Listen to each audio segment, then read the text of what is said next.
Glasgow's Cookbook and Speakeasy with Chef Justice Putnam. Netrootsradio.com.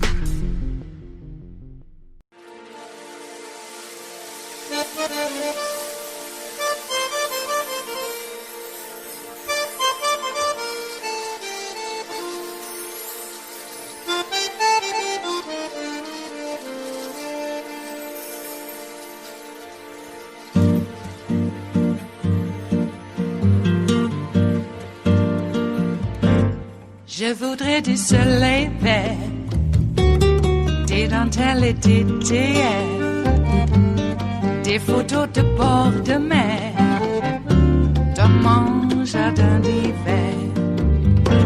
Je voudrais de la lumière, comme en Nouvelle-Angleterre. Je veux changer d'atmosphère, dans mon jardin d'hiver. Ma fleur sous la pluie de novembre, tes mains qui courent, je n'en peux plus de t'attendre. Les années passent, il est long, là je tombe. Nul ne peut nous entendre. Je voudrais du Fred Astaire, revoir un latte. They allege fraud outside the courtroom, but when they go inside the courtroom, they don't plead fraud and they don't argue fraud. If you're unwilling to come forward and present the evidence, it must mean the evidence doesn't exist. The country is what has to matter the most. As much as I'm a strong Republican and I love my party, it's the country that has to come first. What's happened here is, quite frankly, the conduct of the president's legal team has been a national embarrassment. I've been a supporter of the president's. I voted for him twice. But elections have consequences. And we cannot continue to act as if something happened here that didn't happen. You have an obligation to present the evidence. The evidence has not been presented. We used to go supervise elections around the world, and we were the most respected, country with respect to elections. And now we're beginning to look like we're a banana republic. It's time for them to stop the nonsense. It just gets more bizarre every single day, and frankly, I'm embarrassed that more people in the party aren't speaking up. Oh. Current Republican Governor Larry Hogan and former Republican Governor Chris Christie agree on what to call it. An embarrassment. And Joe, picking up on that description over the weekend, the president and his campaign essentially admitted that their tactic is now to get state legislatures and judges to flip the results in his favor. It's been kind of a ridiculous circus to watch with Rudy Giuliani, but that kind of goes beyond bumbling legal challenges, doesn't it? Well, it really does. And actually, we talked about this Georgia election that's coming up, and Mitch McConnell staying out of it because he didn't want to hurt the Republicans' chances of winning in Georgia. We have a civil war in Georgia between Republicans now. It's not only attacking the Secretary of State that's a Republican, now Donald Trump, and people that have been running around with his legal team are attacking the Secretary of State, the governor, and actually suggesting that Kelly Loeffler, who is running in one of those special election races, shouldn't be there, that Kemp rigged the election to help her get into the runoff. So the chaos is everywhere. It's pure idiocy, but it's far more dangerous than it may even appear on the surface. Let's just bottom line this before we start the show. Donald Trump and the Republican Party, they're now actively working to steal electoral votes from Michigan, Pennsylvania, Georgia, and other states. And they're going to do it by stripping millions of Americans of their right to vote, specifically tearing up their already cast ballots from earlier this month. I don't have to tell you, this is deeply un-American. And it's an un-American, unpatriotic attack that's being performed right now by a handful of vile political operatives who are trying desperately every day to carry out a coup. Look up the definition. A coup that would overthrow the presidency of a democratically elected leader who received over 300 electoral votes and got the support of 80 million Americans. That means they're trying to overthrow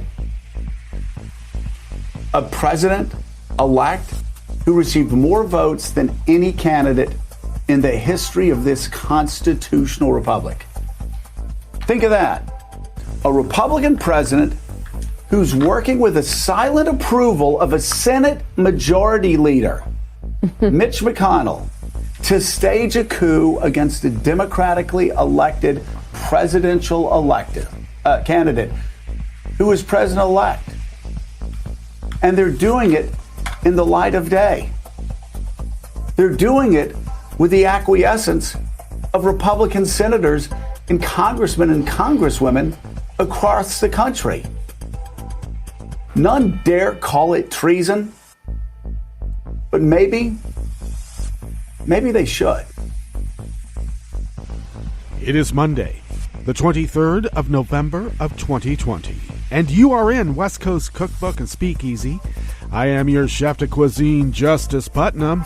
Gunner the English Bulldog is our snoozing sous chef, and our daily special is River City Hash Mondays. Wow, what another weekend. It looks like the whole Republican Party is cuckoo for Q-Co Puffs.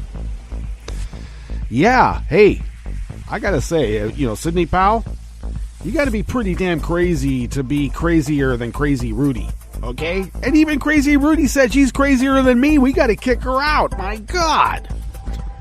Yikes. Well, that was biblical. She promised it would be biblical, and it was. So, I don't know. Good riddance. I don't know what the hell is going on, but somehow it's still going on. We have the New York Times parsing it now, even, as usual. Yikes. Oh, yeah. Northwards of 80 million more votes. 80 million votes. North of that. When it's all said and done, he's probably going to have 82 mil voting for him. He's going to be around 7 to 8 mil more. Plus, 306, 308 in the electoral, 306? And it was all a scam against Donald Trump. It's always a scam against him. And what's really disconcerting is that the whole of the Republican Party cheats so much as part of their DNA. They think everybody else does it too. And when we don't, they don't believe it. When they said that there was no way that Joe could win, it's because they thought they had cheated enough. And apparently they didn't, and now they're continuing to cheat out in the open, and even the New York Times has to parse it like it's Joe's fault. It just bugs me. Chuck Todd, too. I know, Chuck Todd this, Chuck Todd that. The other day you lost Chuck Todd, but then the other day, yesterday as a matter of fact, Chuck Todd gave a Trump Congress type person 8+ minutes to spew Trump propaganda? 8 minutes on TV is a hell of a long time, Chuck. So, yeah, won't give that to any liberals at a diner anywhere. You know why you won't find liberals in a diner? Because we're wearing masks if we go out and we're not going to sit in a diner. You got, GOP senators in Georgia getting COVID. Oh, yeah, I guess Loeffler's tested negative a couple of times. It doesn't mean she's not spreading it. But once you've been exposed, yeah, it could raise its ugly head and bite you in the butt anyway. She came down with it after meeting with Pence. I wonder if Pence is the super spreader. Well, I mentioned that during Tim Coromall's show, didn't I? I did. So the Republicans, by and large, they have these super spreader events, and then there's spikes in coronavirus. You know who's not getting those spikes? Black Lives Matter protests. You know why? Because we wear masks. We follow COVID protocols, by and large. We're outside. You don't find BLM protests inside some big auditorium somewhere.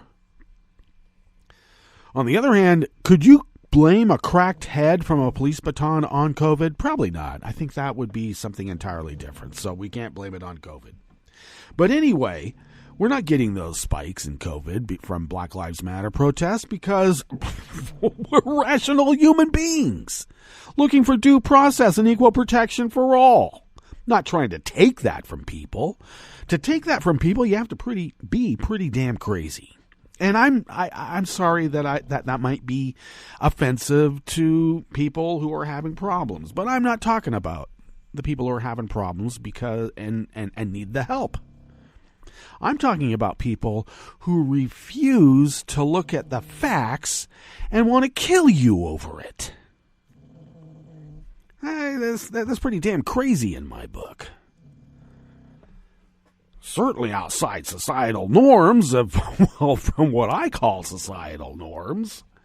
Anyway, we can't allow this to happen. And it's about time we told people to shut the F up. Stop being nice.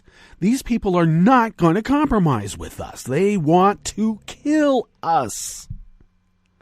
They've only been saying it for how many decades? And they have. I mean, look at Oklahoma City. That just happened? No, that was to get at us. They didn't care there were little kids at daycare, especially because they were black kids. They didn't care. In fact, that gave them a reason. They want to kill us, and given the chance, they will. Because they already have. They bailed out this murderous Rittenhauser kid. My God. Killed 2 family men. Unarmed family men, and they bailed him out and made him into a hero, and you got some U.S. congressman saying, oh, no, Kyle should run for Congress. F you. Throw this kid in jail, and put his mom there, too. She drove him there. Jesus. A hero for killing people. And we kicked out Al Franken for making jokes about grabbing an actress's breasts before he was a senator. So give me an effing break. It's time to stop this kowtowing and trying to make nice. We will not turn into them by, slapping them across the face and getting them to wake up. All right? How many times have we extended a hand? 8 years during the Obama administration? 8 years. Extended a hand in cooperation. And what happened? They didn't slap his hand. They slapped him and punched him right in the face and in the gut. And tried to stab him in the back. We're supposed to find some sort of way to compromise with them. What kind of compromise are we talking about? Instead of stabbing me in the back, just stab me in the front. Oh, wow, okay, I guess I got my way then, didn't I? Time to stop. All right? Even Ed Norton, an actor. A pretty smart guy. But, he's a poker player. He played a poker player in a poker player movie. Call Trump's bluff. I mean, come on. The guy bankrupted casinos. He's not very good at gambling in my book. He doesn't only have a tell. He tells. They all do. And then they do what they told you they were going to do. And we're going to act surprised? Enough. I'm not proposing any physical manifestation of this, but I'm just saying. Time to, being a little bit more concerned. On the other hand, I think that people might be overly concerned in some aspects, too. It is true that this guy is lost in the courts, and he's not going to get the courts to flip the vote, but he's going to really try to get state legislatures to do that. And how is he going to do that? Well, their gambit is to delay these counts till after the December deadline. So then it goes to the House, and each of them get a... it's not apportioned by population. Each state gets one vote. Yep, There you go. So that's supposed to be American. These people are living with themselves. I have been quite upset seeing maggot flags and next to the U.S. flag. On the other hand, when you go to those rallies, you don't see very many U.S. flags. You see a lot of maggot flags, though. Lots of them.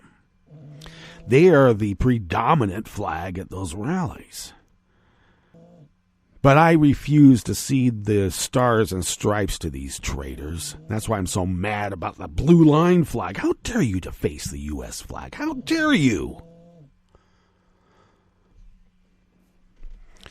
So, it's not like I have to take the flag back from these people. I never gave it up to begin with. So, unfortunately, around here, when you see a U.S. flag flying now instead of a maggot flag, they're trying to appropriate it because they think they're the only true Americans because, well, you know, it's like in black and white, isn't it now? Yes, it is. What's on the rest of the menu here? I could just go on, and I usually do. I better stop. Well, what's on the rest of the menu? Of course, at the top, that was, look, Trump's trying to urge these state legislatures and the courts to flip the vote in his favor while McConnell is just standing back and standing by. He is the Grim Reaper presiding over the graveyard where democracy goes to die, and he's pretty much got it choked off, a knee to the throat. I think we might be able to get up, though, if we stop being nice with these people. On the rest of the menu, neo-Nazis, including former and active duty military, were charged in a federal gun conspiracy.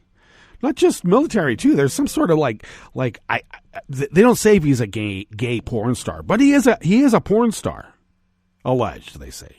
But that's weird. Or is it? A federal prison in Louisiana knowingly allowed sick inmates to expose others to coronavirus. I guess maybe it was an experiment. Yeah, you know, sort of like how they did it in Germany. Maybe. And a federal judge ruled against the global media chief accused of turning Voice of America into a propaganda outlet for Trump. Well, good. Because he's leaving office. We don't need those propaganda outlets for Trump anymore. You can go to ON and then kick ON out of the United States back to Russia where they belong. I think where they came from, actually. After the break, we move to the chef's table, where the UK Treasury chief batted away speculation he was turning off spending during the pandemic. We're not spending anything because, well, you know, Mitch McConnell. And convicted spy Jonathan Pollard is expected to repatriate to Israel in the coming weeks. Well, you know he's already a citizen. All that and more on West Coast Cookbook and Speakeasy. Bon appetit.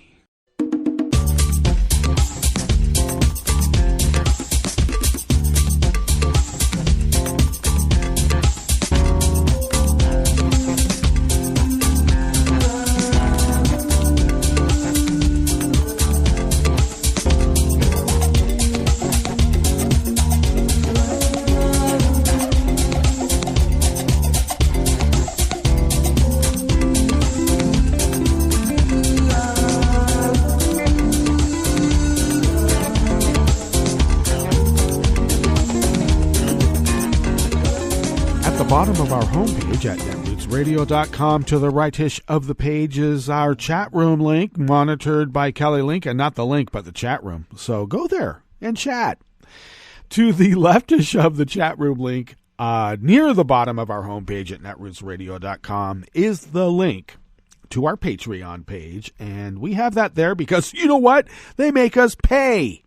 Who are they? They are they with a capital T, and they make us pay, you know, our bills. And when we do that, somehow we can slide under the radar and continue resisting, because it looks like we're going to be resisting for a while, even though we won the presidency and have a majority, albeit very slim, in the House.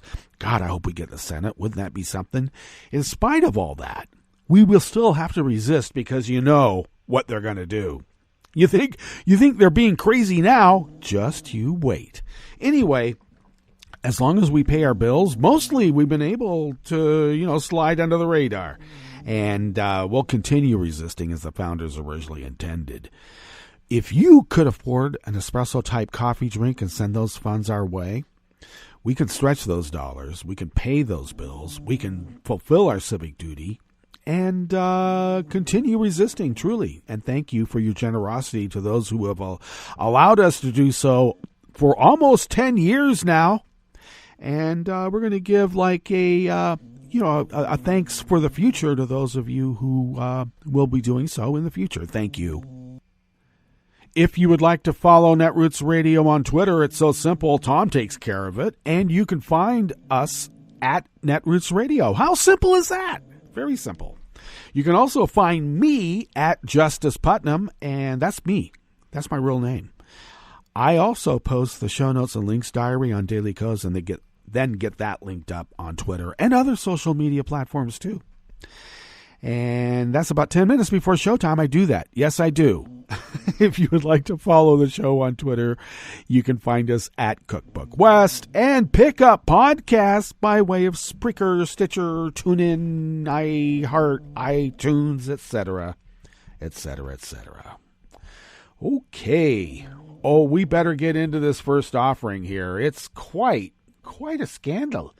A porn star and 3 Marines, all white supremacists, charged in federal gun conspiracy. And this is out of the New York Daily News. Well, what you're going to do. I would probably call them more than just white supremacists since they're neo-Nazis, and that's how they identified themselves. Who wrote this? They don't tell me. Just the New York Daily News. 4 white supremacists have been charged in a conspiracy to build, transport, and sell illegal guns, the Justice Department announced in a press release. That's the Department of Justice, since we all know the Justice Department is my music show. Come on. Paul Krysuk, a 35-year-old reported porn star, sold multiple manufactured weapons to 21-year-old then-Marine Leon Collins, the Fed said. Krysuk allegedly mailed the illegal do-it-yourself weapons from his homes in New York and Idaho to Collins in North Carolina. Krysuk and Collins were regulars on the online neo-Nazi forum Iron March back in 2017 before the site was shut down. During that time, they recruited Jordan Duncan, a 26-year-old ex-Marine and military contractor, and Justin Hermanson, a 21-year-old current U.S. Marine. Duncan, who left the Corps in 2018, and Hermanson then joined the interstate gun conspiracy, the Fed said. Krysuk, Collins, and Duncan were charged last month with the federal gun crimes, but the Justice Department waited until Friday to drop the juicy white supremacist details. According to the feds, the crew filmed a training montage of themselves shooting guns near Krysuk's home in Boise, Idaho. The video ends with all 4 giving the Heil Hitler salute under a black sun flag, which is a Nazi symbol. The phrase, "Come home, white man," then appears on the screen to conclude the video. So they're only white supremacists. They're neo-Nazis. It actually uses less letters. Headline writers, think of that. Krysuk's vehicle was also spotted at 2 different Black Lives Matter rallies in Boise, and that was over the summer, according to the indictment. Krysuk and Duncan later discussed shooting the protesters, with Krysuk calling the group a death squad. Well, that sounds familiar, kind of like from the College of the Americas, if you know what I mean. Collins, who was enlisted until this last September, and Duncan had moved to Boise to work closer to Krysuk before they were all arrested in late October. All 4 neo-Nazis. Finally, they call them neo-Nazis. How many paragraphs down is this? 6? 7? All 4 neo-Nazis are formally charged with conspiracy to manufacture firearms and ship them interstate. Krysuk, Collins, and Hermanson are charged with interstate transportation of firearms without a license. Krysuk and Collins were also hit with a 3rd charge, interstate transportation of a firearm not registered as required. Well, heck, what about Rittenhouse? He brought his across state lines, and it wasn't registered to him either. The Iron March message board, where they all met, reportedly inspired almost 100 hate crime murders worldwide.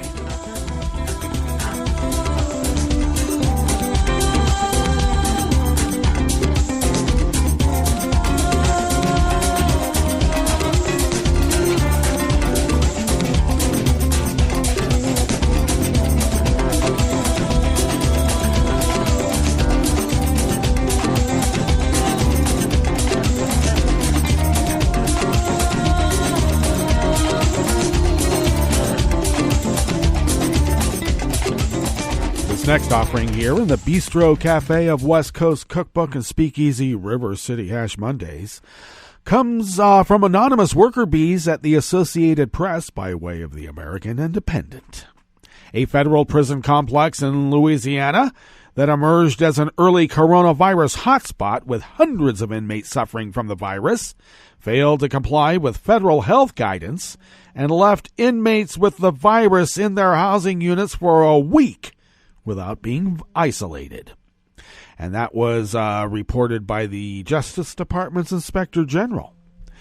The General's findings after a remote inspection of the Federal Correctional Complex in Oakdale, Louisiana, comes as the Bureau of Prisons continues to struggle with an exploding number of coronavirus cases in its prisons.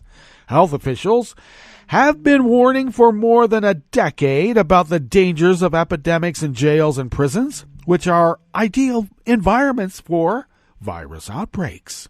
Across the country, 182,776 inmates at state and federal prisons have been diagnosed with coronavirus, according to data compiled by the Marshall Project and the AP.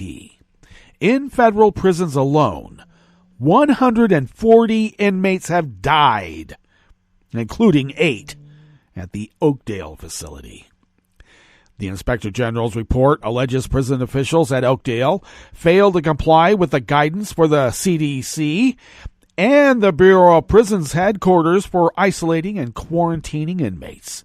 Some inmates who had tested positive were left in their housing units for up to 6 days without being isolated, the report concluded. Corrections officers and other staff members at the prison were also never told they would be interacting with inmates who had tested positive with the virus and were not given proper personal protective gear, the watchdog's report said. While top officials at the prison asserted they had an abundant supply of protective equipment on hand, staff members told the Inspector General's office they did not have proper equipment. The report also found that in some cases, staff members did not understand the necessity of wearing proper protection while interacting with inmates who had tested positive for the virus, and I wonder why that is. Were they watching Fox News? In one instance, a staff member told investigators he didn't have access to an N95 mask or a surgical mask when he was in close contact with infected inmates, and 2 others said they only wore surgical masks. One of those employees later tested positive for the virus, which means he went home. And how many people there were infected? And then how many people did they infect?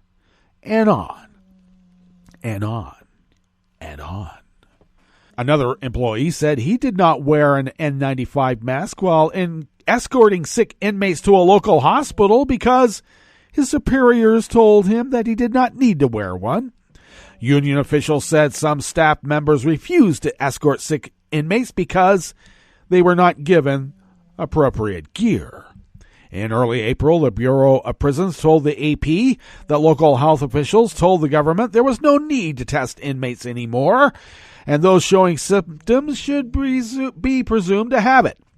But a spokesman for the Louisiana Department of Health at that time that officials did not tell the prison to stop testing prisoners. He said state officials advised the prison, in the absence of testing, to isolate prisoners with symptoms.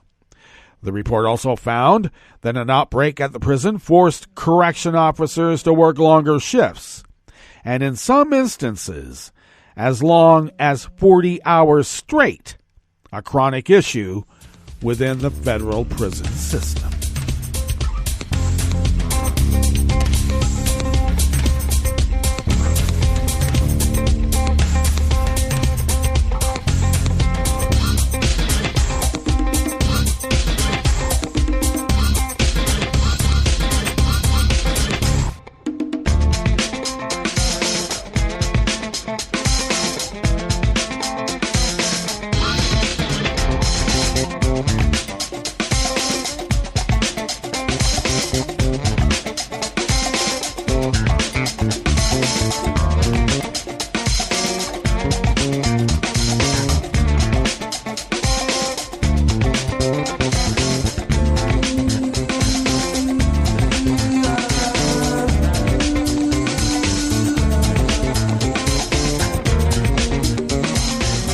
Lynn Berry of the Associated Press brings us this final offering here in the Bistro Cafe of West Coast Cookbook and Speakeasy.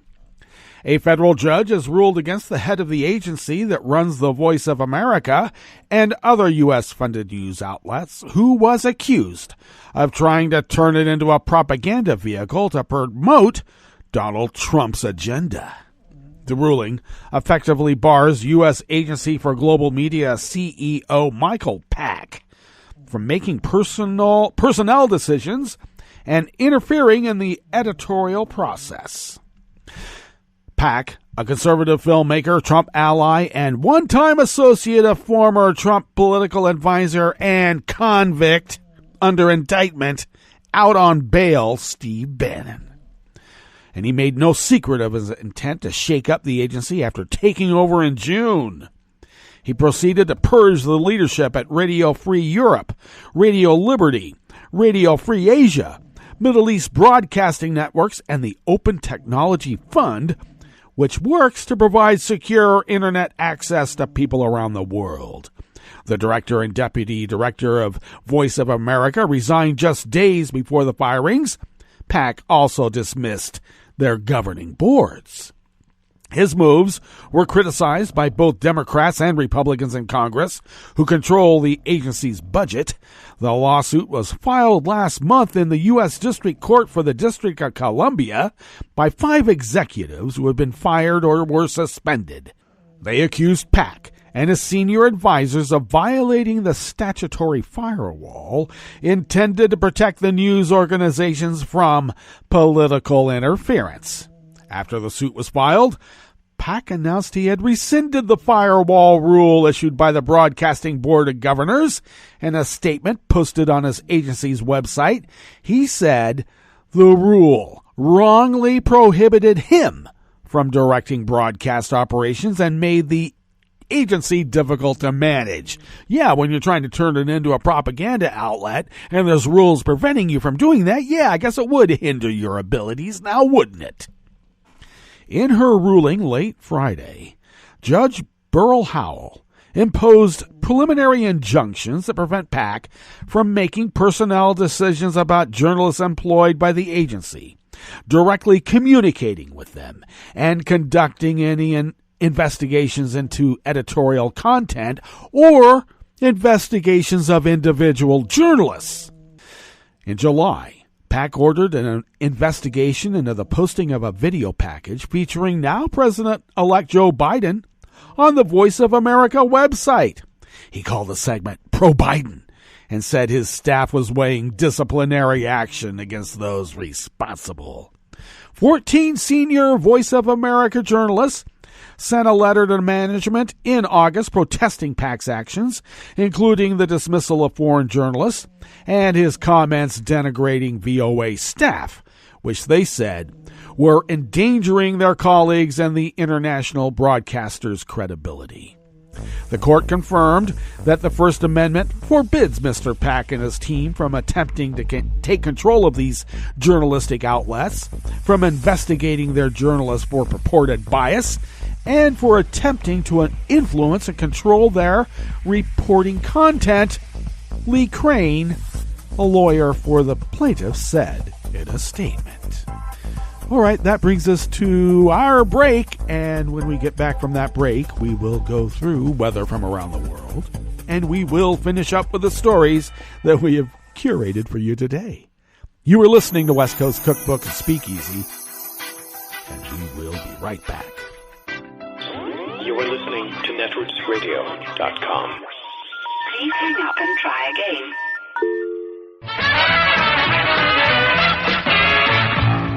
From a point at sea to the circles of your mind, a new force is at work for planetary transformation. New radio for a new Earth.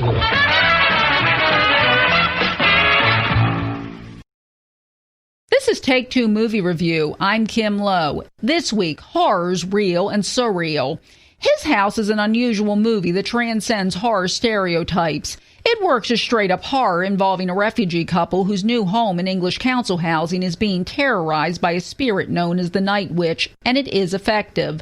But woven throughout is a touching, if brutal, tale of refugees starting over again in a strange new place after having lost almost everything. Either way, it works surprisingly well, resulting in one of the best movies of 2020 so far. His House starts by introducing us to two South Sudanese refugees, Bo and Rial, who have just been granted status as asylum seekers. Along with a modest weekly stipend for food and other essentials, they are also given an apartment in what we would call public housing. Their caseworker, played by Doctor Who alumnus Matt Smith, assures the couple that they are lucky to have the place all to themselves. While they are the only corporeal residents, the couple quickly discovers that in addition to being run down, the place appears to be haunted by an Apeth or Night Witch, a spirit from their native South Sudan. It's no use trying to move away, as Rael explains, as the spirit would simply follow them until their debt was repaid. Without spoilers, the debt is tied to the circumstances of their escape and ties in with the movie's theme of dealing with trauma and trying to move forward with wrenching PTSD and survivor's guilt. His House is a unique film that portrays the everyday horrors faced by refugees in terms of discrimination and hostility in their new country, and drives it home with a creepy parallel story stemming from their particular situation. And it makes for an intelligent film that goes way beyond typical horror fare. This has been Take Two Movie Review. I'm Kim Lowe. Catch up with us at TakeTwoMovieReview.com and feed us back on our channel on YouTube.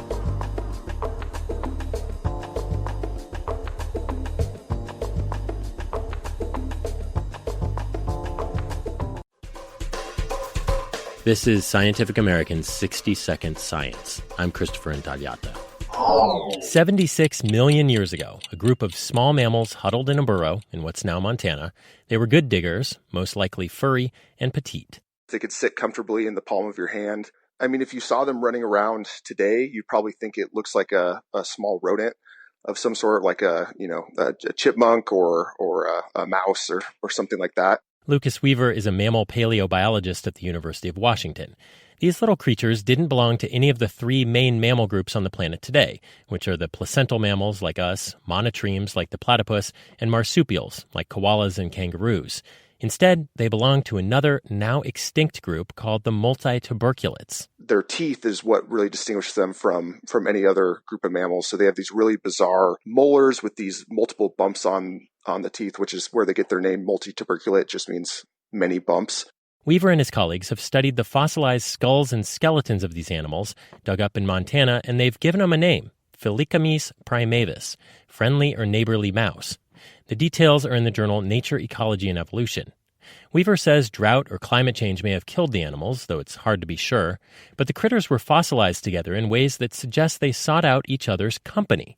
That's a big deal, because it's commonly thought that social behavior didn't arise in mammals until after the death of the dinosaurs, 10 million years after these small critters hung out together. The narrative for decades has been that mammals that were living during the time of dinosaurs were mostly solitary, rat-like creatures that were kind of scuttling in the night under the foot of dinosaurs. And so the fact that we're finding these multituberculate mammals, a totally unrelated and ancient group of mammals that's apparently exhibiting social behavior, means that this was probably not uncommon among these early Mesozoic mammals. And it kind of changes the narrative of, sociality is somehow unique to placenta mammals. Even today, social behavior is relatively rare among mammals. But these findings suggest the need for company in some mammalian species is an ancient evolutionary invention. Thanks for listening. For Scientific American's 60-Second Science, I'm Christopher Intagliata. 1 in 6 Americans get sick from eating contaminated food each year. Contamination caused by salmonella is especially common. It's sometimes found in poultry, eggs, ground beef, pork, and even peanut butter. To reduce your risk from this and other foodborne germs, remember to clean, separate, cook, and chill. Clean your hands with soap and water. Separate raw meat, poultry, and seafood from other foods. Wash counters, cutting boards, and utensils before and after using them. Cook all food thoroughly and use a food thermometer to make sure food is cooked. Promptly chill meat, poultry, eggs, and other perishables. Finally, don't prepare food for others if you're sick, and be extra careful when you prepare food for children, pregnant women, the elderly, or people in poor health. To learn more about making food safer to eat, visit www.cdc.gov/vital signs. This program is presented by the Centers for Disease Control and Prevention.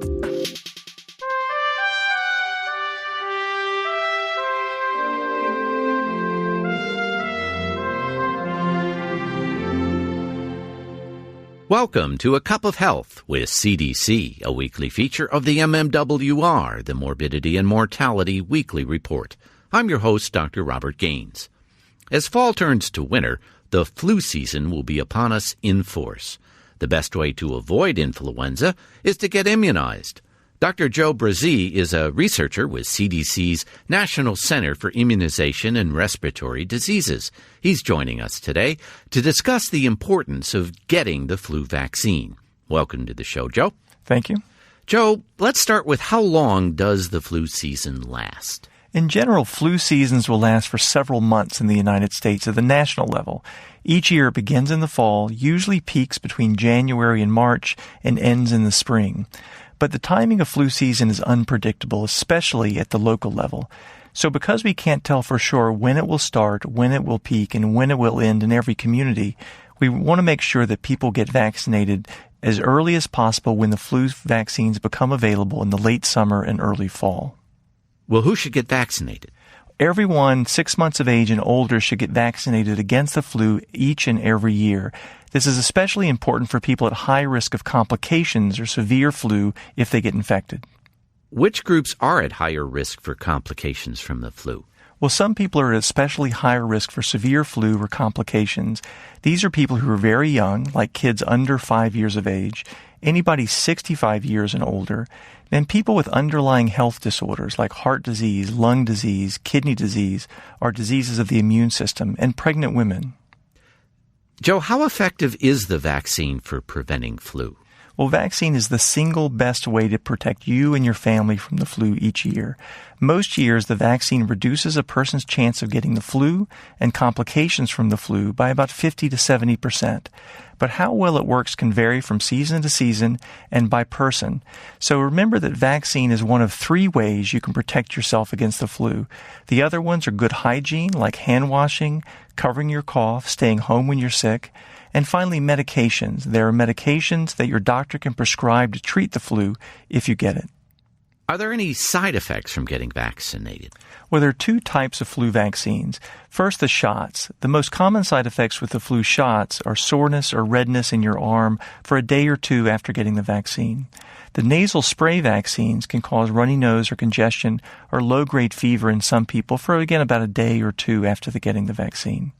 So these side effects are mild compared with the disease itself, which causes hundreds of thousands of hospitalizations and tens of thousands of deaths each year in the United States. Remember that the vaccine is the safest and most effective way to prevent flu each and every year. Joe, where can listeners get more information about the flu vaccine? We'll go to cdc.gov/flu. Thanks, Joe. I've been talking today with CDC's Dr. Joe Brazee about the annual flu vaccine. Remember, everyone 6 months and older should be vaccinated. To get your annual flu vaccine, see your healthcare provider or go to a pharmacy, grocery store, or clinic in your area. If you get influenza, talk with your healthcare provider right away about antiviral medication. Until next time, be well. This is Dr. Robert Gaines for A Cup of Health with CDC. For the most accurate health information, visit www.cdc.gov or call 1-800-CDC-INFO. Hi, I'm Tom Hartman, and since you're listening to netrootsradio.com, show your progressive side and go to the donate button on the bottom of the homepage. It's progressives like you who power Netroots Radio and keep the progressive message beaming everywhere 24 hours a day. Just go to our donate button at the bottom of netrootsradio.com. Thank you for keeping progressive radio at full power.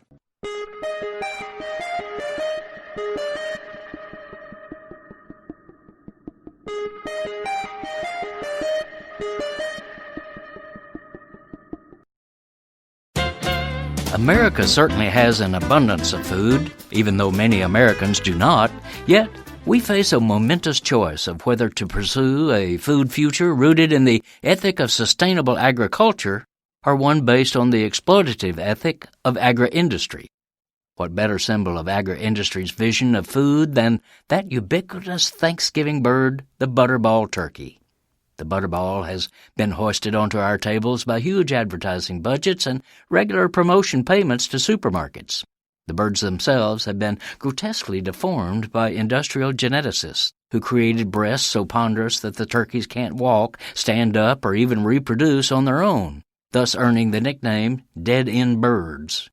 Adding torture to this intentional deformity, the industry sentences these once majestic fowl to dismal lives in tiny confinement cages inside the sprawling steel and concrete animal factories that scar America's rural landscape, monuments to greed-based corporate husbandry.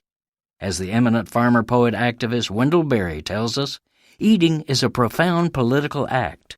It lets you and me vote for the butterball industrial model or choose to go back to the future of agriculture, which is the art and science of cooperating with rather than trying to overwhelm nature.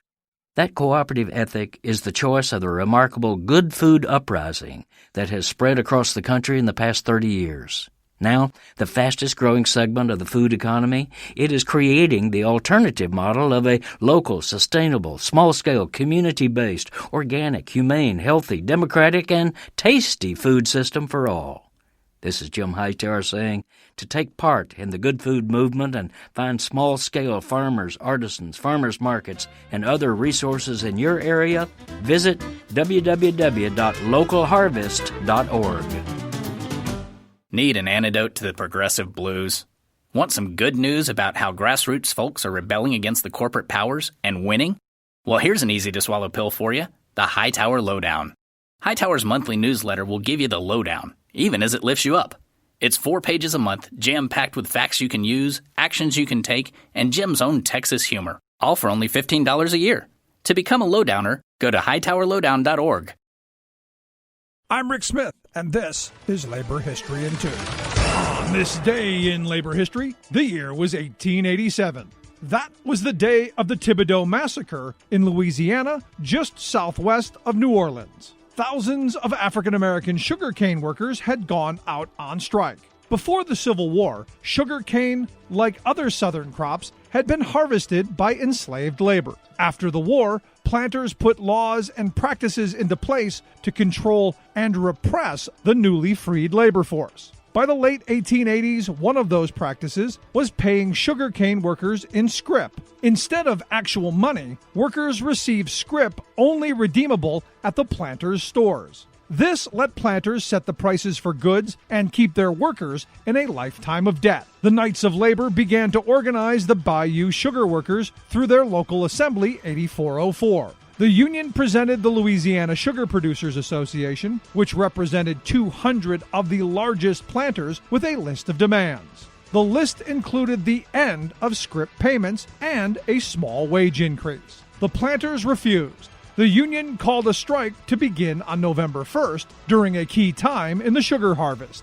Outraged planters brought in scabs to replace the strikers and militia troops to protect the scabs. They evicted the strikers from their plantation homes. Many evicted black workers made their way to the black section of Thibodeau. white armed men began to picket around the black neighborhood. 2 of these white picketers were fired on by an unknown person. In retaliation, for more than 2 hours, the vigilantes rained gunfire on black strikers and their families. At least 30 black strikers, and possibly many more, were gunned down. And in the end, the strike was crushed. Labor History in 2 brought to you by the Illinois Labor History Society and The Rick Smith Show.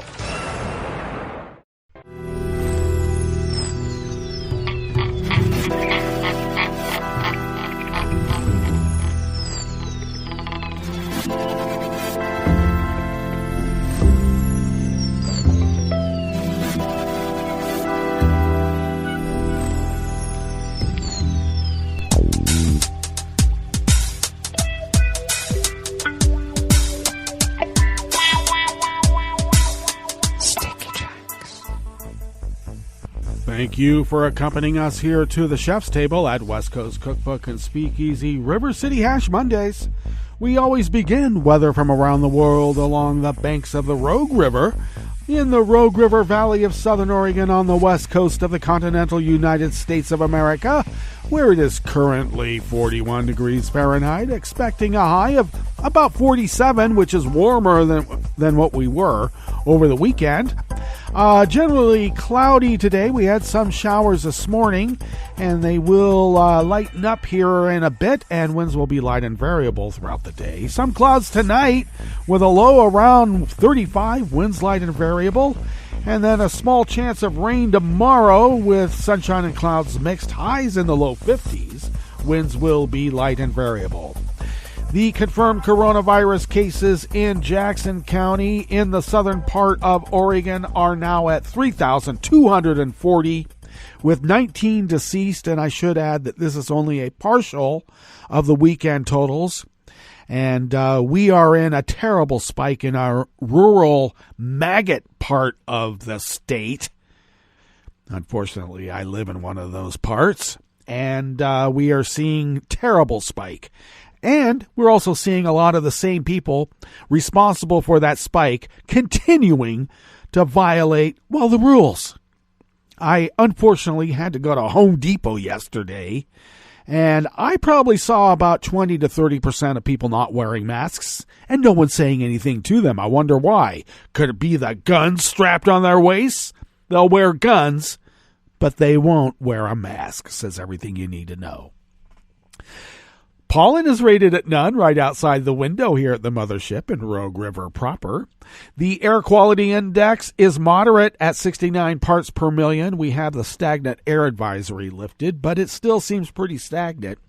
And the daytime UV index is low at 1.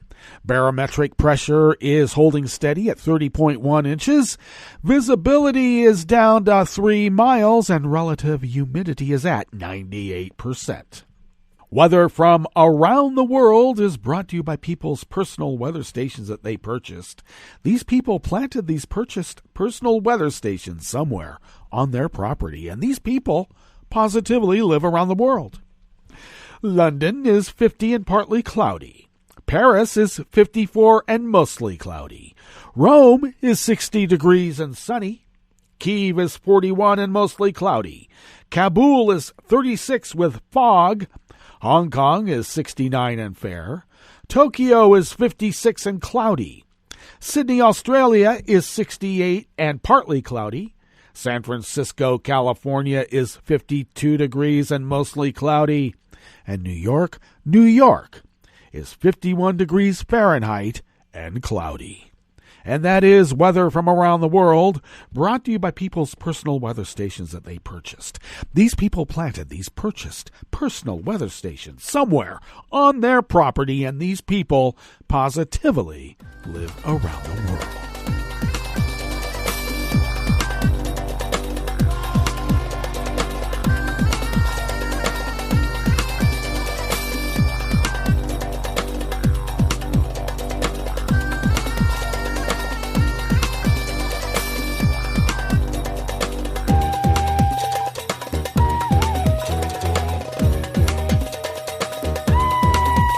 Danica Kirka of the Associated Press brings us this first amuse-bouche here at the chef's table at West Coast Cookbook and Speakeasy.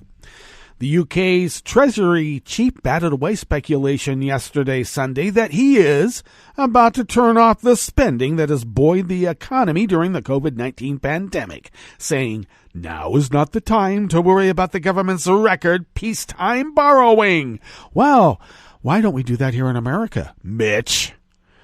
Rishi Sunak used appearances on Britain's Sunday morning political talk shows to announce plans to give the National Health Service an extra $4 billion U.S., that would be £3 billion, and pledge that support for businesses and workers hurt by the pandemic will continue through the spring. The comments came amid reports that Sunak may announce a pay freeze for government workers when he delivers his annual spending review to Parliament on Wednesday. That triggered questions about whether he was preparing to clamp down on spending and raise taxes amid forecasts that government borrowing will reach £372 billion this fiscal year. Sunak said the government is still focused on responding to the pandemic, with 750,000 people having lost their jobs already and more likely to follow. He declined to comment on the pay freeze reports. It's very sad to see, he told the BBC, it's real.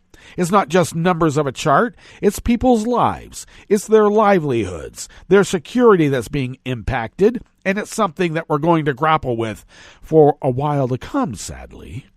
The question of government spending is a very sensitive one in the UK, which struggled under years of austerity after the 2008 financial crisis. And the matter is even more fraught now as public sector workers, including nurses, firefighters, and care workers, bore the brunt of tackling COVID-19.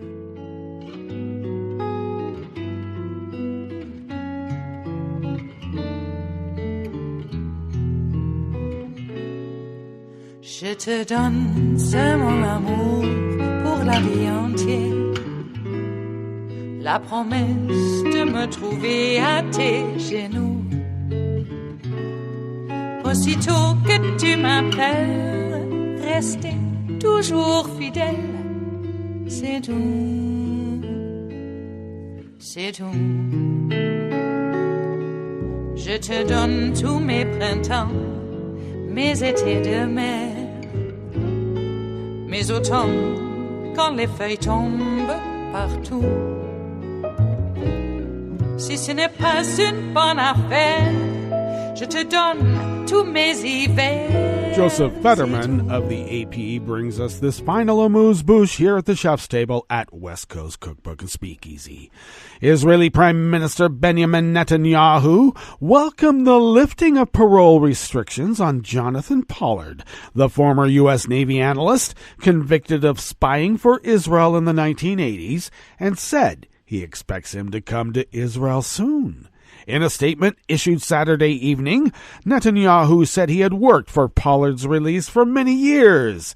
He did not provide a firm date when Pollard might arrive. The Prime Minister expects to see Jonathan Pollard in Israel soon, and together with all Israelis, extends his best wishes to him and his wife Esther. Netanyahu's office said. The U.S. Justice Department announced on Friday that Pollard had completed his parole, freeing him to move to Israel. Advocates have said that has long been Pollard's wish. Well, he was spying for him. His lawyer, Elliot Lauer, told Channel 12 TV that Pollard was ecstatic and determined to move to Israel, but that would take some time because Pollard's wife is undergoing medical treatment for cancer. The channel speculated it could take several weeks. Pollard, a civilian intelligence analyst for the U.S. Navy, sold military secrets to Israel while working at the Pentagon in the 80s. He was arrested in 1985 after trying unsuccessfully to gain asylum at the Israeli embassy in Washington and pleaded guilty.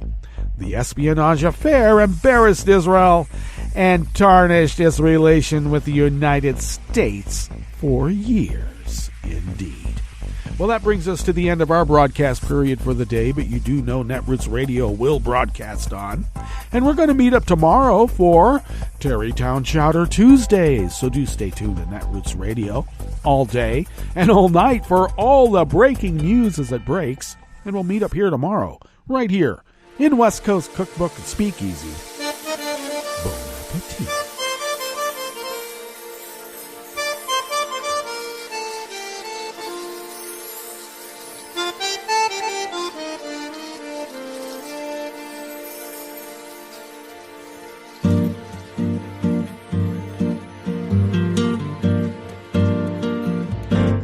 Je voudrais du soleil vert, des dentelles et des théières, des photos de bord de mer, dans mon jardin d'hiver. Je voudrais de la lumière, comme en Nouvelle-Angleterre. Je veux changer d'atmosphère, dans mon jardin d'hiver. Robe à fleurs, sous la pluie de novembre, tes mains qui courent, je n'en peux plus de t'attendre. Les années passent, qu'il est loin, là je tombe. Nul ne peut nous entendre. Je voudrais du Fred Astaire, revoir un latte Goël. Je voudrais toujours te plaire dans mon jardin d'hiver. Je veux déjeuner par terre, comme au long de golfe clair, t'embrasser les yeux ouverts dans mon jardin d'hiver.